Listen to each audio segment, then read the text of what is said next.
खबर आपको दें कि सुप्रीम कोर्ट ने NA97 फैसलाबाद में दोबारा गिनती की दरखास्त मुस्तरद कर दी। अदालत ने लीगी रहनुमा अली गौहर बलोच की अपील खारिज कर दी। तफसील जानते हैं, डॉन न्यूज के नुमाइंदे अब्दुल्ला मोहम्मद हमारे साथ मौजूद है। अब्दुल्ला, आगाह कीजिएगा, क्या पेशरफ सामने आई है? सुप्रीम कोर्ट ने NA97 फैसलाबाद में दोबारा गिनती की दरखास्त मुस्तरद कर दी और अदालत ने नून लीग के अली गौहर बलोच की अपील भी इसके साथ खारिज कर दी।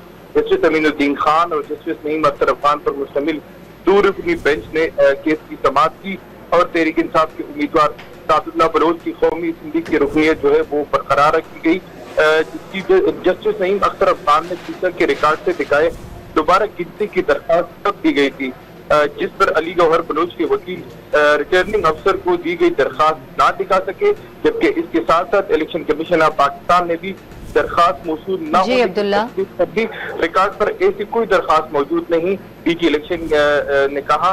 तो इसके बाद अदालत ने दोबारा गिनती की जो दरखास्त थी वो खारिज कर दी। तफसील अपडेट करते अब्दुल्ला मोहम्मद, आपका बहुत शुक्रिया।